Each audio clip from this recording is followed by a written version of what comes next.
So sometimes when work is a grind or people are demanding and life is just generally getting you down, you need a little release. And while some might read a nice book with a glass of wine or soak in a big old bubble bath, there are others who find freedom by jumping into a fighting game and kicking the ever-loving piss out of someone. Throw out the stress balls and chuck on the guilty gear instead, we say. But sometimes fighting games come and go, and you can't help but think, gosh dang, I wish they'd done it slightly differently. Coming so close to perfection, only for players to have the rug pulled out from under them in the closing moments. So let's take a look at them. As I'm Jules, this is WhatCulture.com, and these are the 10 biggest missed opportunities in fighting game history.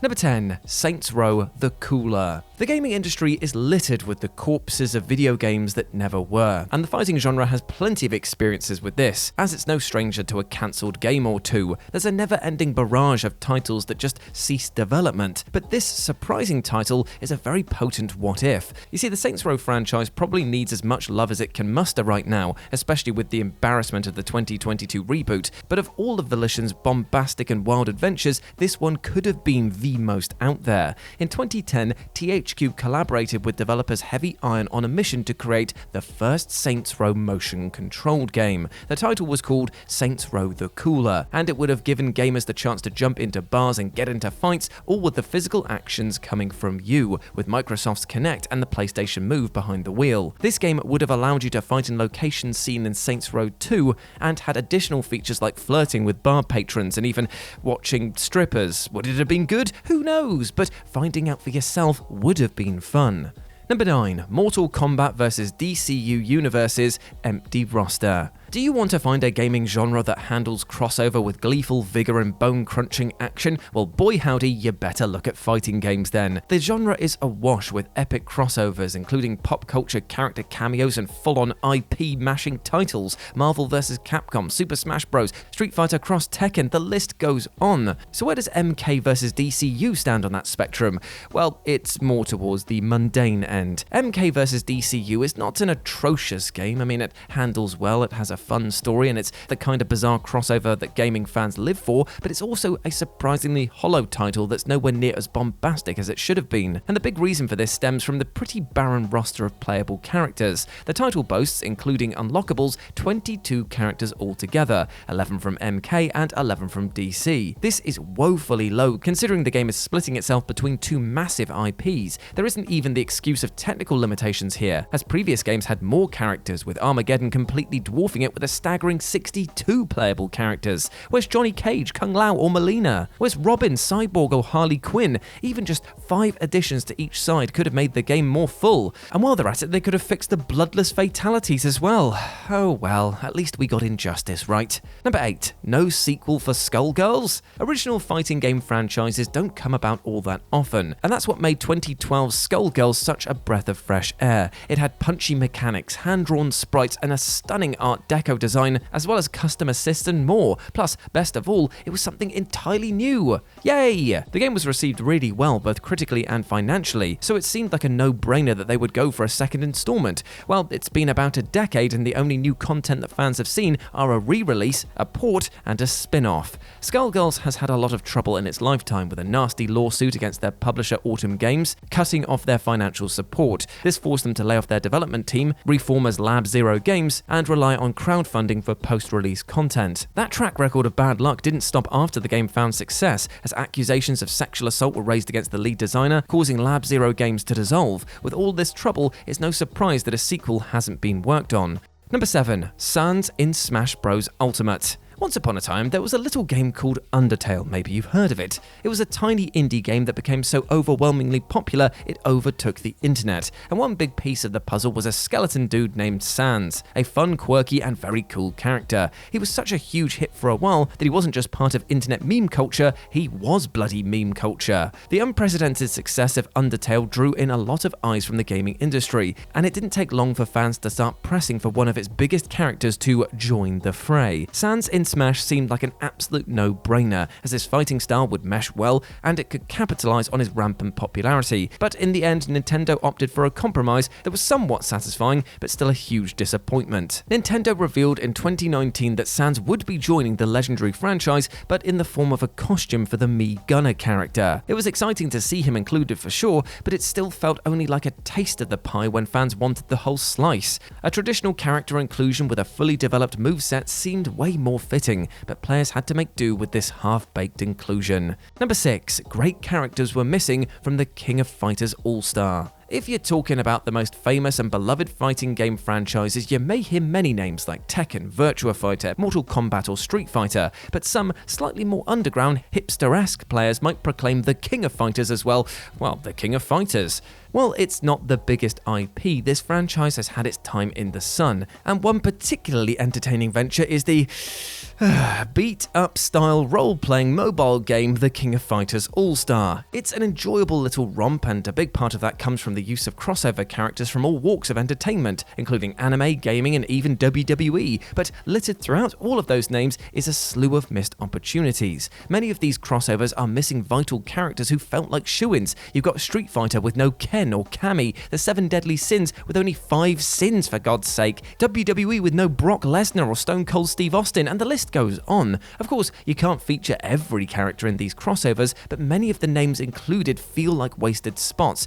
Number 5. Mortal Kombat 10 fails the next generation. As the 10th mainline Mortal Kombat game and the follow-up to 2011's soft reboot, Mortal Kombat 10 was responsible for carrying the series through to the next generation. Did it succeed? You're damn right it did. But there was one thing that it could have done better. The game sought to push the series forward by introducing second-generation characters. Sadly, of the 4 they introduced, only 1 managed to make a stir and go on to become a fan favourite. There was Jackie Briggs, a generic snorefest, Takeda, who had some cool weapons and moves but was also bland as plain toast, and then worst of all, Kung Jin. This character, a relative of Kung Lao, had a unique bow-based fighting style and was the first LGBTQ character in the series, giving him plenty of extraordinary potential, yet it was all wasted as he was dull at best and whiny and annoying at worst. Botching these characters was a big mishap, and only Cassie and Jackie came back for the sequel. Thankfully, X did pick up the slack with some non-multi-generational additions, such as Kotal Khan, Aaron Black, and Devora,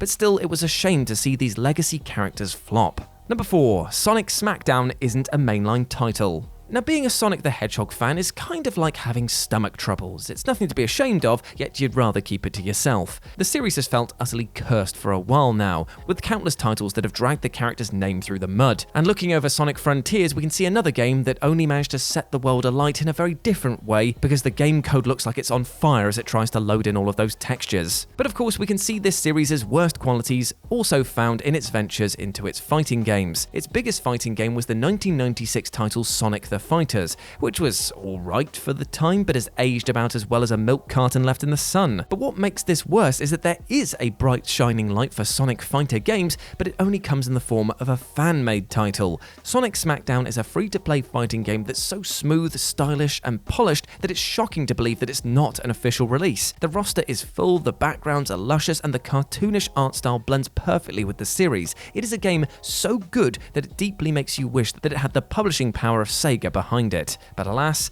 it don't.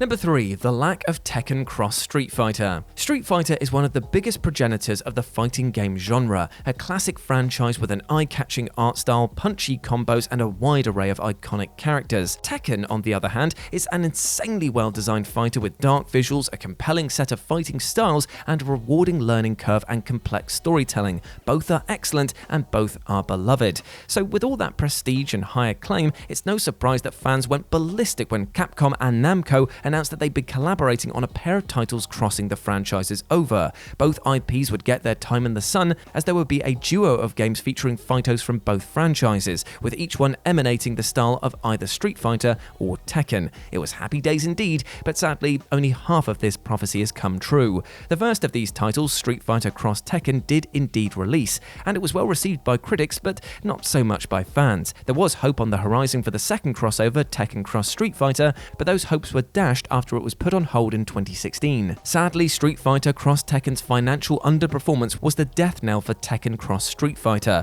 with the only news coming out since being vague and confusing statements hinting at its abandonment. Number 2. Jump Force in general. So, for anyone out there who doesn't love reading manga or watching anime, which you should because it is tons of fun, Weekly Shonen Jump is, in essence, the Marvel DC of the industry. While that may be a gross simplification, it does put into perspective how many iconic characters this magazine has created. Goku, Naruto, Luffy, Jotaro, Yusuke. Yeah, you've got Shonen Jump to thank for all of them. This is what made the prospect of a fighting game combining all of the biggest Jump names such a mouth-watering, life-fulfilling prospect.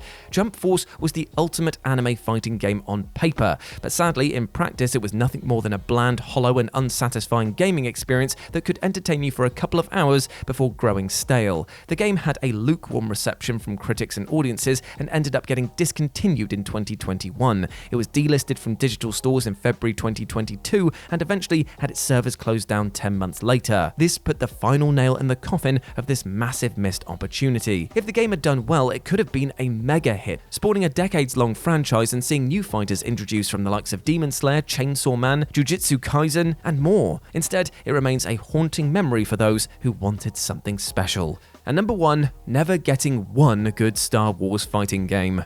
Star Wars. It's an IP so huge that you could travel to the deepest, darkest depths of the world and still find people saying, "May the Force be with you." And part of what makes the series so all-encompassing is its dominance over every entertainment medium, including movies, novels, comics, and naturally gaming. LucasArts has a massive presence in the gaming industry and has created boundless amounts of Star Wars video games. Are they all good? Well, no, of course not, but there were still tons of fantastic Star Wars titles to delve into. Despite this, though, there's one avenue that the franchise has yet to capitalize on, which is a shame because it could completely nail it. Over the 4 decades of existence, Star Wars has only seen one mainline fighting game, Masters of Teräs Käsi, however you want to pronounce it, is absolute bollocks, because this woeful title was sluggish, dull, and slow. Now, the series has had similar leaps into the genre from there, including but not limited to character appearances in Soul Calibur 4 and the Revenge of the Sith Versus mode, but no official fighting game has come since. It seems like the only great Star Wars fighters are, like Sonic, fan-made, with the stellar Force combat